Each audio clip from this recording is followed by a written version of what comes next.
अल्हम्दुलिल्लाहिल अलील अल्लाम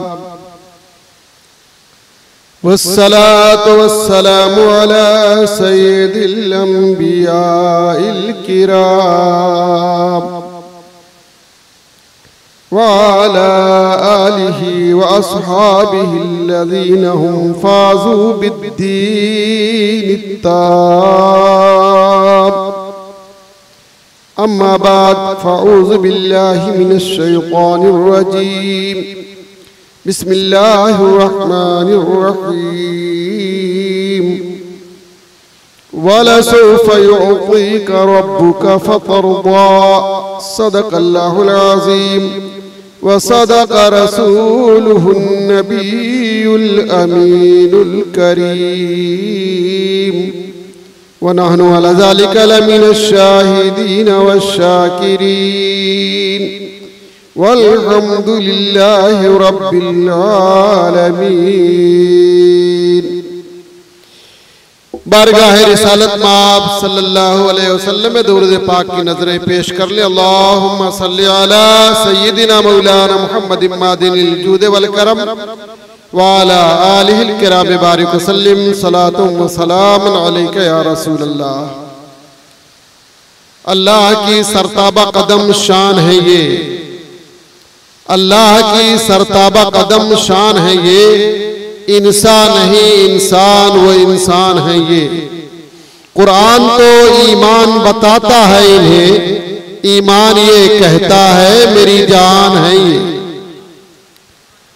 हज़रात गिरामी कद्र, सबसे पहले आप सभी लोगों को मैं जश्न मिलाद मुस्तफ़ा सल्लल्लाहु अलैहि वसल्लम में शिरकत पर मुबारकबाद पेश करता हूँ। इस वक्त आप धरती की बड़ी कीमती जगह पर तशरीफ फरमा है। मस्जिद कल मैदाने हश्र के वक्त जन्नत का टुकड़ा बना दी जाएगी। तो गया आप इस वक्त जन्नत में तशरीफ फरमा है। अल्हम्दुलिल्लाह रब का एहसान ये है कि रोजाना हम लोगों को 5 वक्त जन्नत में एंट्री का गोल्डन चांस मिलता है। हमारे लिए कंपलसरी कर दिया कि मस्जिद में आओ, हाजिरियत मस्जिद वाजिब है, उसके बाद शिरकत जमाअत भी वाजिब है।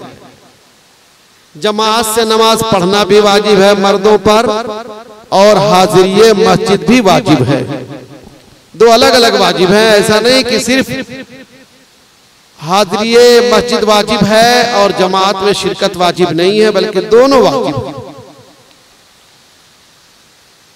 बड़ी मुझे मसरत और शादमानी हो रही है अजीज गिरामी, हजरत मौलाना ज़हीर मिसबाही साहब का बयान सुनकर बड़ा संजीदा लबो लहजा रहा, मुझे बड़ा अच्छा लगा। और साथ ही साथ बड़े आलिमाना अंदाज में इन्होंने नारा लगवाया, जो वो भी मुझे बड़ा पसंद आया, तरीका अच्छा लगा। वरना आमतौर से जलसों में एक बड़ा फॉल्ट ये होता है कि कहा जाता है आलिम दीन आ रहे हैं, मुफ्तियान निज़ाम आ रहे हैं, इनके इस्तकबाल के लिए नारे तकबीर लगाइए। ये जायज नहीं है, ये नारे तकबीर का मिसयूज है और ये जायज नहीं है। तो इन्होंने बहुत बचते हुए बड़ा आलिमाना अंदाज अपनाया, कहा कि हुसूल बरकत के लिए पहले नारे तकबीर और नारे रिसालत बुलंद कर लिया जाए। अच्छी चीज है, ये भी यही कहते हैं, यही शानदार खूबसूरत शरई हीला है नारा लगाने का। नारा लगाया जाए, बिल्कुल नारे तकबीर लगाना हुसूल बरकत के लिए बहुत बहुत बहुत बहुत काबिल मुबारकबाद है, बहुत बरकत वाला है। लेकिन किसी आलिम के इस्तकबाल के लिए इसको यूज किया जाए, ये जायज नहीं है। हाँ, जिंदाबाद का नारा बार बार लगाइए, खूब लगाइए, इस्तकबाल के लिए चलेगा। लेकिन नारे तकबीर ये अल्लाह की ताजीम के लिए वज़ा किया गया है, वही उसको रहना चाहिए। इसलिए आलिम दीन पीर साहब की आमद से पहले हुसूल बरकत के लिए अगर लगा दिया जाए तो वही जायज हो जाएगा, और अगर वही आपने कह दिया पीर साहब के इस्तिकबाल के लिए लगाया जाए तो ये मिसयूज हो जाएगा, नाजायज हो जाएगा। बड़ा अच्छा लगा मुझे, और नारा लगना चाहिए। कई लोगों ने, मेरा एक फतवा बहुत पहले शाये हुआ था, जारी हुआ था, तो बड़े एतराजात मेरे ऊपर पड़े, डर भी लगता है कहीं कहीं बताने में मसला। हाँ, इस कदर नारा लगता है, उलमाए किराम ही लगाते हैं और बड़े बड़े आलिमों के लिए लगाया जाता है। अब अगर वहां कह दो कि नाजायज है तो कहेंगे कि इनको चिढ़ है मुझसे, इनको एलर्जी है मुझसे, तो इसलिए डर भी लगता है। दो एक जगह हमको तानो तशनी का शिकार भी होना पड़ा, बल्कि एक जगह से बिल्कुल बैरंग वापस कर दिया गया कि हमारे पीर से आपको एलर्जी है। मैं कहा नहीं भाई, पीर से एलर्जी नहीं है। अब मसला मुझे क्या बताऊं, यहाँ नहीं बताना चाहिए था। बात मर्तबा कभी कभी ये भी धोखा होता है, कौन सी बात कहाँ कब कैसे कही जाती है, ये सलीका हो तो हर बात सुनी जाती है। अब वहां मैंने बयान कर दिया साहब, उनको बुरा लग गया मुरीद साहब को। असल में चाय से ज्यादा कटोरी गर्म रहती है ना। पीर साहब को उतना बुरा नहीं लगा, लेकिन मुरीदीन को काफी बुरा लग गया। तो बड़ा संभल कर बोलना पड़ता है।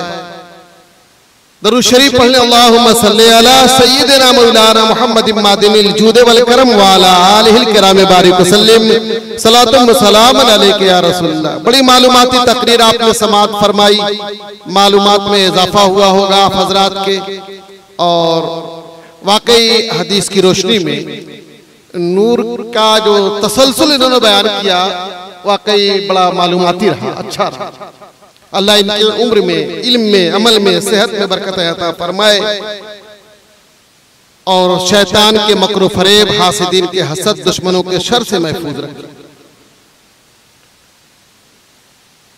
मैंने आयत करीमा की तिलावत का शरफ हासिल किया।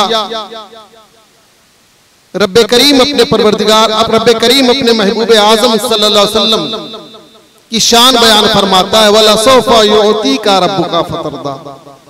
ये हबीब, आपको आपका रब अनकरीब अता फरमाएगा। कितना अता फरमाएगा, क्या अता फरमाएगा, ये आयत करीमा में महजूफ रखा गया, साइलेंट रखा गया, नहीं बताया गया कि क्या अता फरमाएगा, कितना अता फरमाएगा, ये बताया ही नहीं गया। और जब बताया ही नहीं गया तो दुनिया में किसी को यह अधिकार है ही नहीं कि वो सेट करे और रसूलुल्लाह का मकाम व मर्तबा वो मुतय्यन करे। किसको हक है भाई? जब रब ने ही कह दिया कि रब आपको अता फरमाएगा, और क्या क्या अता फरमाएगा वो परवरदिगार जाने, और कितना कितना अता फरमाएगा ये भी परवरदिगार जाने। इसलिए हमें ये अधिकार है ही नहीं कि हम ये कहें कि मोहम्मद अरबी सल्लल्लाहु अलैहि वसल्लम को इतना मिला था, इतना नहीं मिला था, ये दिया था परवरदिगार ने, ये नहीं दिया था। ये कहने वाले हम कौन होते हैं, वो रब जाने और उनके हबीब, रब के हबीब जाने कि क्या क्या मिला। इसीलिए आला हजरत मुजद्दिद आजम इमाम मोहम्मद रज़ा कुद्दस सिर्हुल अजीज फरमाते हैं, मालिके कौनैन हैं गो पास कुछ रखते नहीं, मालिके कौनैन हैं गो पास कुछ रखते नहीं, दो जहां की नेमतें हैं उनके खाली हाथ। उनके हुजरे में क्या है, उनके रूम में क्या है, उनके बॉक्स में क्या है, उनकी पॉकेट में क्या है, वो छोड़ो यार, उसका कहां अंदाजा लगा पाओगे तुम। दो जहां की नेमतें हैं उनके खाली हाथ। और आगे फरमाते हैं, मैं तो मालिक ही कहूंगा, मैं तो मालिक ही कहूंगा कि हो मालिक के हबीब, यानी महबूबो मुहिब में नहीं मेरा तेरा।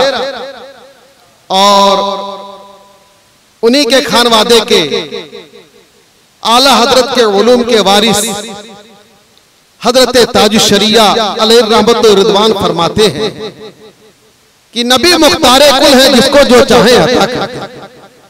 नबी मुख्तारे कुल है जिसको जो चाहे अता कर दे, जमी को आसमा कर दे, सुरैया को सरा कर दे। परवरदिगार ने अपने हबीब को कायनात में भेजा तो मालिक को मुख्तार बनाकर भेजा, और ये इख्तियार किसी एक फील्ड में सीमित नहीं था, सारी फील्ड में परवरदिगार ने अपने हबीब को मालिक मुख्तार बनाकर भेजा। अपनी कुदरत, अपने इख्तियारात का मजहरे आदम बनाया, मजहरे आदम बनाया। ये बात हमेशा याद रखिए, रसूलुल्लाह सल्लल्लाहु अलैहि वसल्लम के पास कुछ भी जो था वो सब के सब परवरदिगार का अता फरमूदा था, अताई। यही फॉल्ट होता है, कुछ लोगों को धोखा होता है कि यार इन्होंने तो रसूलुल्लाह को अल्लाह के बराबर कर दिया। अभी मौलाना साहब की तकरीर में इन्होंने कहा कि मैं तकरीबन 100 आयतें ऐसी पेश कर सकता हूं कि जो सिफत परवरदिगार की वो सिफत रसूल हाशमी सल्लल्लाहु अलैहि वसल्लम की। रऊफ और रहीम एक दो सिफत बयान किया, वाकई 100 क्या इससे ज्यादा सिफात ये बयान कर सकते थे, लेकिन इन्होंने कहा कि मैं 100, हो सकता है इनके नजदीक ये 100 कसरत के लिए हो, बेशुमार सिफात में मैं दिखा सकता हूं, ये कहना चाहते थे वाकई। लेकिन याद रखें आप, पैगंबर सल्लल्लाहु अलैहि वसल्लम को जो भी सिफात परवरदिगार ने, जो भी इख्तियारात, जो भी कुदरतें परवरदिगार ने अता फरमाई, वो सब का सब जाहिर सी बात अता फरमूदा है, तो उसको अताई कहा जाएगा। और परवरदिगार की सारी सिफात क्या है? वो सिफात बिज़ात है, जाती। जाती और अताई का ये फर्क है। इसी फर्क को, इसी डिफरेंस को महसूस ना करने की बुनियाद पर कुछ लोग हम लोगों को कहते हैं कि ये लोग मुशरिक हैं, शिरकिया बातें करते हैं, शिरकिया बातें करते हैं। बस इस तरीके की बातें लोग सोचते हैं और फतवे भी लगाते हैं। और अलमिया बहुत बड़ी तरजीह ये है कि इधर मुशरिक भी कहते हैं और रिश्ता करने के लिए भी तैयार रहते हैं। ये मुझे पता नहीं क्यों आज तक समझ में नहीं आया कि यार तुम कबर पुजवा भी कहते हो, बिदाती भी कहते हो, मुशरिक भी कहते हो, ये सब कहते हो, लेकिन नमाज पढ़ने के लिए भी तैयार होते हो। मौलाना ज़हीर साहब जहां चाहे खड़े हो जाए, पीछे खड़े हो जाएंगे। अभी एयरपोर्ट पे लखनऊ में 4-5 मौलवी थे, नदवे से आ रहे थे, सब मौलवी टाइप थे। मैं खड़ा हो गया, सब आके पीछे खड़े हो गए, जबकि मेरी टोपी जो थी वो बार बार ऐलान कर रही थी ये मसलके आला हजरत वाला है, बरेली वाला है, लेकिन वो साहब कोई मसला नहीं, खड़े हो जाते हैं, पढ़ने के लिए तैयार हो जाते हैं। अच्छा, यहाँ हाथ भी बांध लेते हैं, मेरे पीछे खड़े हैं, हाथ यहाँ बांध लेते हैं। इसका मतलब कि उनका कोई धर्म नहीं है, मजहब नहीं है, उधर को चलो तुम जिधर की हवा। तो अल्लाह के रसूल सल्लल्लाहु अलैहि वसल्लम को सारे इख्तियारात मिले, और ये इख्तियारात जो थे किसी एक फील्ड के नहीं, शरइयात में भी आपको पावर दिया गया, गैर शरइयात में भी आपको पावर दिया गया। बार बार तकरीरों में सुना होगा कि सूरज को आपने ऑर्डर किया, पश्चिम से वापस चला आया, चांद 2 टुकड़े हो गया, दरख्त दौड़े हुए चले आए, जड़ें टूटती थी, बुलाते थे सरकार, दौड़े चले आते थे, पत्थर की चट्टानें दौड़ती हुई चली आती थी। ये सारे मोजिज़ात ये इख्तियार ही तो थे। और आकामे तशरीया में भी परवरदिगार ने आपको ये इख्तियार अता फरमाया था कि आप जिस चीज को चाहें हलाल कर दे, जिस चीज को चाहे हराम कर दे। आकामे तशरीया में भी परवरदिगार ने आपको इसका मालिक बनाया था। मैं एक मिसाल दूं आपको, जैसे इन्होंने कहा कि 100 ऐसी हजारों मिसालें मिल जाएंगी, अहादीस मुबारका के औराक पर देखेंगे। अब जाहिर सी बात है, बात लंबी नहीं करनी है, बस एक मिसाल मैं आपको दे दूं कि देखिए, एक होता है रजाई बेटा, दूध पिया बेटा। ये इख्तिलाफे मजहबैन 2 साल 2.5 साल की उम्र में कोई औरत किसी बच्चे को दूध पिलाए, तो वो बच्चा उस औरत का रजाई बेटा हो जाता है, और बालिग होने के बाद भी वो रजाई बेटा है तो पर्दा नहीं होगा। अब वो महरम हो गया, उससे पर्दा नहीं।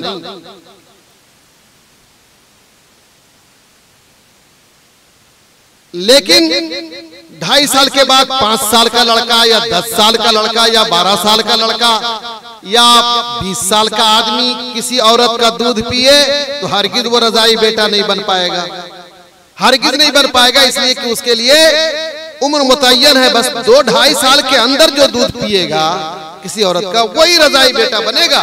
इसके बाद कोई भी रज़ाई बेटा नहीं बन सकता और पिलाना जायज भी नहीं होगा, पिलाना जायज भी नहीं होगा।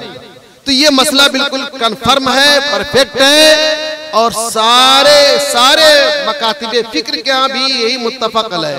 सब कहते हैं कि 10 साल 12 साल में रज़ात साबित नहीं हुई, मुंह बोला बेटा नहीं कहलाएगा।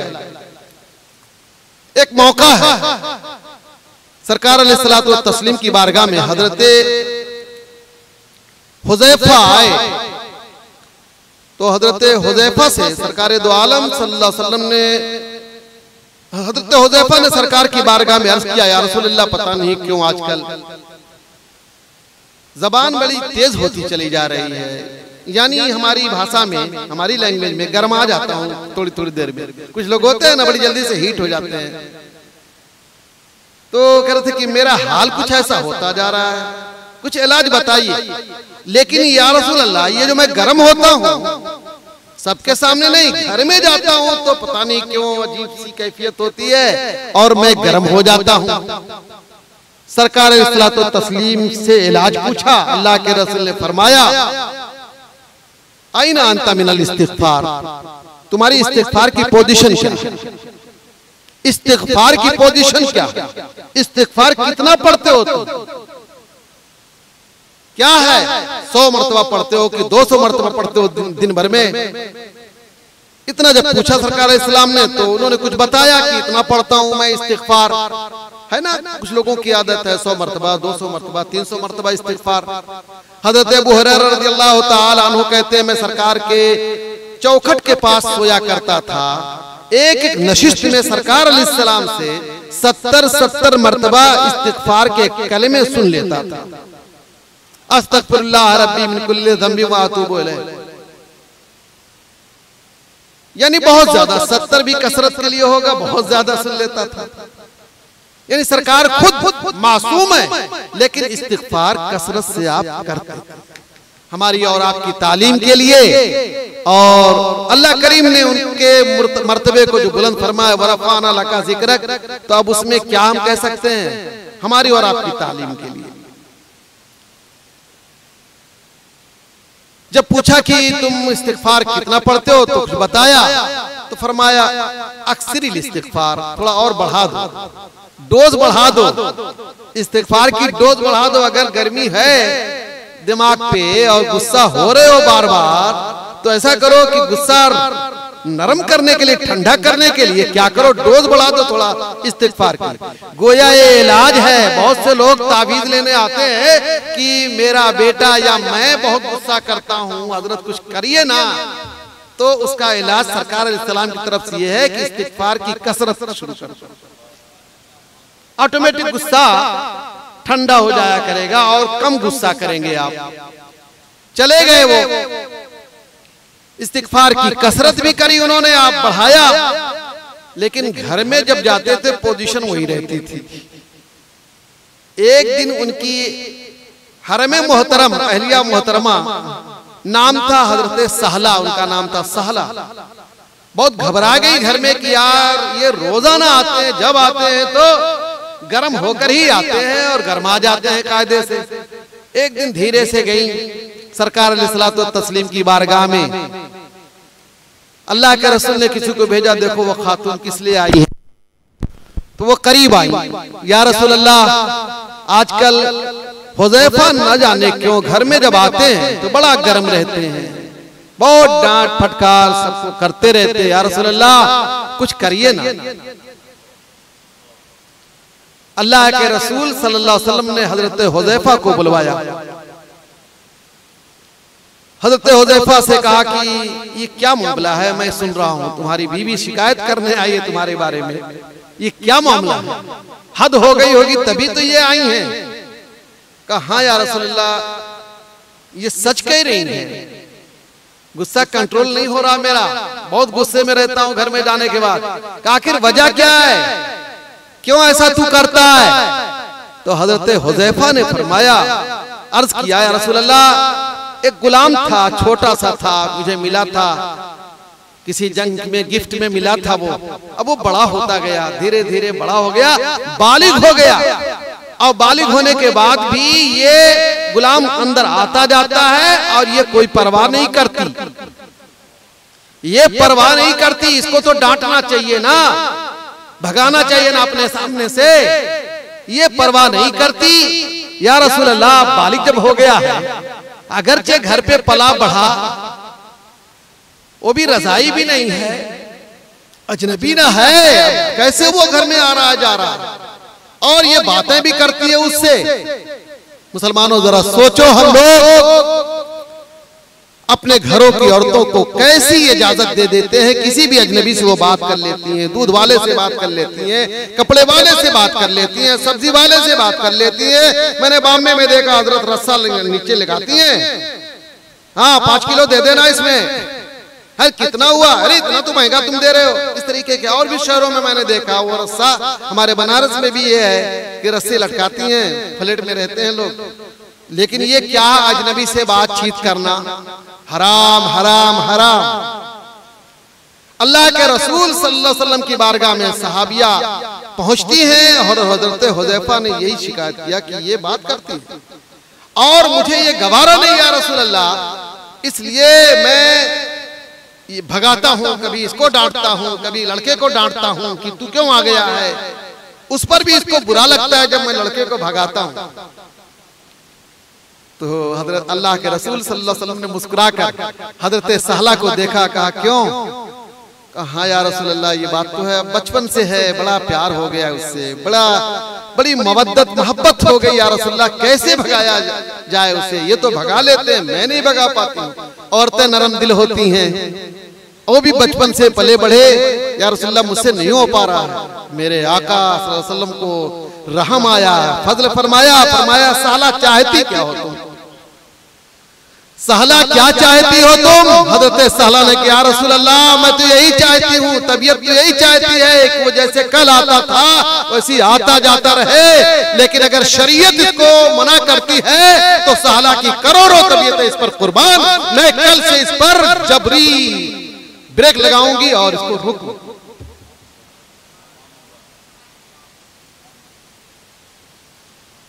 मेरे आका ने करम फरमाया, या सहलतो अर्दी है, ले जाओ किनारे, इन्हें दूध पिला दो। या सहलतो अर्दी है, ए सहला ले जाओ इनको किनारे, दूध पिला दो। बालिग हो चुके हैं, कह रहे ले जाके दूध पिला दो। ये नबी का पावर, नबी मुख्तारे कुल है, जिसको जो चाहे अता कर दे, ज़मीन को आसमां कर दे, सुरैया को सरा कर दे। ये नबी का पावर है दुनिया में, और किसी का ये पावर नहीं। मेरे आका ने फरमाया, ले जाओ इनको किनारे, दूध पिला दो। सहाबी थे, उनको कोई कंप्लेन भी नहीं करना था, दौड़ी गई, किनारे गई, दूध पिलाया और कहा ये तेरा रजाई बेटा हो गया, ये तेरा रजाई बेटा हो गया। लेकिन अब इस हदीस के बाद आप देखो, एक बहुत बड़ा अलमिया भी चंद सालों पहले सऊदी के एक मुफ्ती ने, अजनबी लोग जाते हैं यहाँ से, भारत से ना, पाकिस्तान से, बांग्लादेश से जाते हैं, तो घर में सौदा पहुंचाना, ये करना वो करना, मसाइल खड़े हो रहे थे। तो एक मुफ्ती ने फतवा दे दिया कि दूध पिला दो। नऊज़ बिल्लाह मिन ज़ालिक, अस्तगफिरुल्लाह। ये नबी का पावर था, वो हदीस में जो आया है वो सिर्फ और सिर्फ पैगंबर सल्लल्लाहु अलैहि वसल्लम के साथ खास वो हजरत हुज़ैफा और सलमान फारसी और गुलाम जो सालिम थे, सिर्फ उनके लिए था और किसी के लिए नहीं थी। उसके बाद आप चांद की गवाही में देखो ना, चांद की गवाही में रसूलुल्लाह का पावर देखो।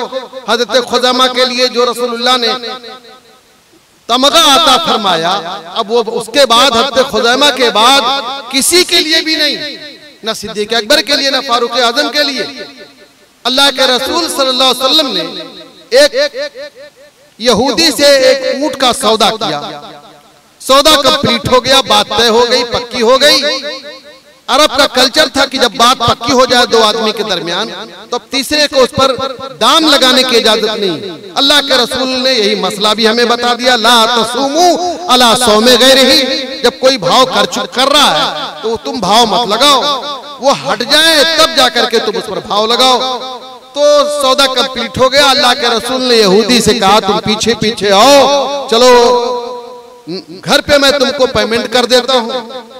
अल्लाह के रसूल सल्लल्लाहु अलैहि वसल्लम आगे आगे और पीछे पीछे यहूदी ऊंट लेके चल रहा है। बीच में एक साहब ने पूछा, अरे ऊंट बेचना है क्या?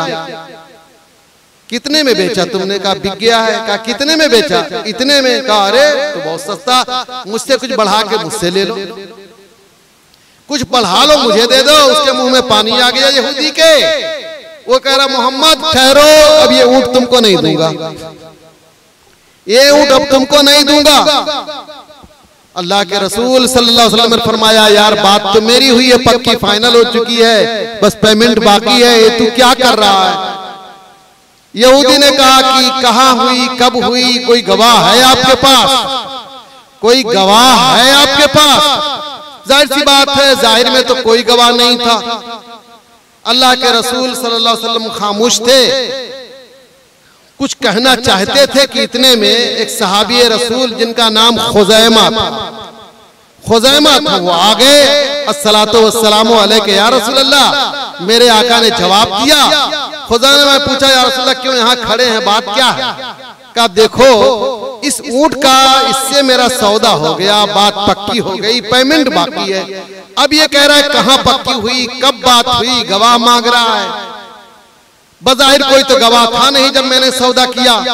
हज़रत खुज़ैमा ने कहा, या रसूल अल्लाह मैं गवाही दे देता हूँ।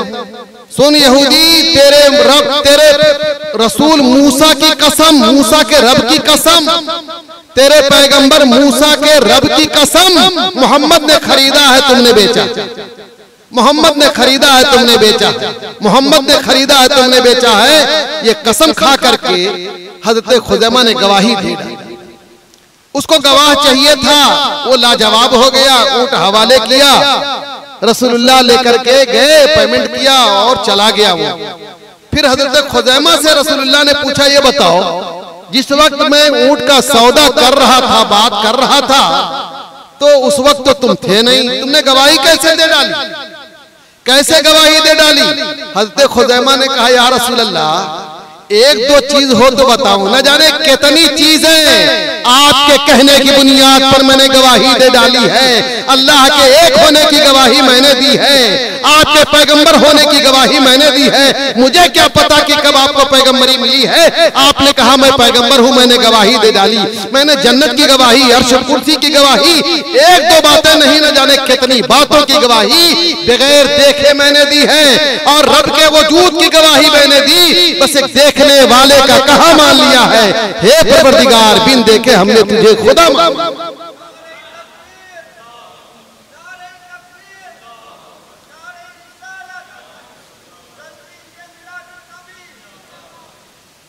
हज़रत खुज़ैमा ने जब ये जवाब दिया, रसूलुल्लाह बहुत खुश हुए, बहुत खुश हुए, बहुत खुश हुए।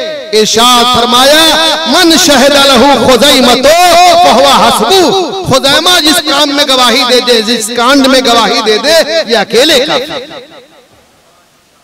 आप सुनते होंगे चांद में दो बंदा चाहिए, सिवाय हिलाले रमजान के सारे चांदों में क्या चाहिए? दो बंदा चाहिए। बगैर दो के गवाही नहीं हो सकती। मैं जुमला बोल रहा हूं, नोट कीजिए आप। गौसे आजम भी अगर अकेले गवाही दे चांद की, तो काजी वक्त क्या कहता? यही जवाब होता कि नहीं, दो बंदा चाहिए। सिद्दीक अकबर भी अगर गवाही देते तो नहीं, अकेले नहीं चलेगी। फारूक आजम भी गवाही देंगे, अकेले नहीं चलेगी। उस्मान गनी भी गवाही देंगे, अकेले नहीं चलेगी। लेकिन खुज़ैमा को अल्लाह के रसूल सल्लल्लाहु अलैहि वसल्लम ने वही इनाम अता फरमा दिया कि खुज़ैमा एकदम मुमताज हो गए लोगों में, मुमताज हो गए लोगों में। तो इसी को हज़रत ताजुश शरिया अलैहि रहमत व रिदवान फरमाते हैं, नबी मुख्तारे कुल है, जिसको जो चाहे अता कर दे, ज़मीन को आसमां कर दे, सुरैया को सरा कर दे। मेरे अजीज, रसूलुल्लाह की शान व अज़मत बयान करने का दिन है। उनके इख्तियारात, उनके उलूमे ज़ाहिरा बातिना ये सब बयान करने का वक्त है। ये दिन आता है तो हम लोग रसूलुल्लाह की शान और शौकत बयान करते हैं। रह गया नमाज, रोज़ा, हज, ज़कात, उसकी तकरीरें तो होती ही हैं और होना ही चाहिए। लेकिन आज इन्होंने माशाअल्लाह नूरे मुस्तफ़ा सल्लल्लाहु अलैहि वसल्लम पर मबसूत रोशनी डाली और कुछ मैंने रसूलुल्लाह की शान बयान की। मेरे शान बयान करने से क्या होगा, बस यही है कि कल मैदान महशर में जब मद्दाहीन की और नाम लेवाओं की लाइन लगेगी, वही मैं भी खड़ा रहूंगा, या रसूलुल्लाह मैं भी आपके नाम लेवाओं में था। मिस्र के बाजार में एक बुढ़िया भी गई थी हजरत यूसुफ को खरीदने के लिए। वो खरीद थोड़ी पाती, बस गई थी एक गठरी लेकर के। लोगों ने मजाक उड़ाया था, तू कहां से चली आई? तो उसका जवाब यह था कि मैं खूब जानती हूं कि मैं खरीद नहीं पाऊंगी, हरगिज़ नहीं खरीद पाऊंगी, बस मैं तो इसलिए चली आई हूं कि खरीदारों में मेरा नाम तो हो जाएगा। तो ये अहले दयादरा भी आज मस्जिद में बैठे हैं, आपके बैठने से रसूलुल्लाह का मकाम थोड़ी बुलंद हो जाएगा? जी नहीं, हम तो सिर्फ इसलिए मस्जिदों में आकर के उनका जिक्र छेड़ते हैं, सुनते और सुनाते हैं कि कल मैदान महशर में उस गरोह में हम भी कहीं खड़े रहेंगे। मौला या रसूलुल्लाह आपके नाम लेवाओं में हम भी थे, हम भी जश्न चिरागा करते थे। या रसूलुल्लाह आपका नारा हम भी लगाते थे, आपका जिक्र सुनने के लिए हम अपनी नींदों को भी कुर्बान करते थे। या रसूलुल्लाह बस एक निगाहे करम हो जाए तो मैदान महशर का बेड़ा पार हो जाएगा। बस इसीलिए हम ये करते रहते हैं। मौला करीम हम सभी लोगों को अपने रसूल आज़म सल्लल्लाहु अलैहि वसल्लम के इश्क में हमेशा कायम दायम रखे। व आखिरो कलिमाती अल्हम्दुलिल्लाहि रब्बिल आलमीन।